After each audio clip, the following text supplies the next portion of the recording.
পশ্চিমবঙ্গে মমতার পদত্যাগের দাবিতে সংঘর্ষ।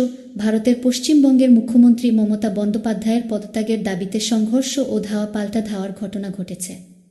বিক্ষোভকারীরা সচিবালয়ে ঢোকার চেষ্টাও করেছেন। মঙ্গলবার মহাত্মা গান্ধী সড়ক, Kolkata police training school, Santragachi, Howrah সেতুতে বিক্ষোভকারীদের সঙ্গে পুলিশের ব্যাপক সংঘর্ষ হয়েছে। বিক্ষোভকারীদের ইটের আঘাতে আইনশৃঙ্খলা বাহিনীর এক সদস্যের মাথা ফেটে গেছে। বিক্ষোভের মুখে কোনা এক্সপ্রেসওয়ে বন্ধ করে দেওয়া হয়েছে। সড়কে যান চলাচলে বিঘ্ন ঘটায় সবাই মেট্রোতে করে গন্তব্যে ছোটার চেষ্টা করেছেন। পশ্চিমবঙ্গের বিখ্যাত আর.জি. কর হাসপাতালে এক নারী চিকিৎসককে ধর্ষণ ও হত্যার প্রতিবাদে বেশ কয়েকদিন ধরেই আন্দোলন করছেন সেখানকার শিক্ষার্থীরা। এরপর এটি মমতার পদত্যাগের আন্দোলনে রূপ নেয়। দফা ১ দাবি ১ মমতার পদত্যাগ প্ল্যাকার্ডে এমন স্লোগান লিখে রাস্তায় নেমেছেন তারা। মঙ্গলবার বিক্ষোভকারীরা পশ্চিমবঙ্গের সচিবালয় নবান্নে প্রবেশের চেষ্টা করেন। এ সময় সেখানে ব্যাপক সংঘর্ষ বাধে। বিক্ষোভকারীদের সরিয়ে দিতে পুলিশ কাঁদানে গ্যাস ও জলকামান ব্যবহার করে।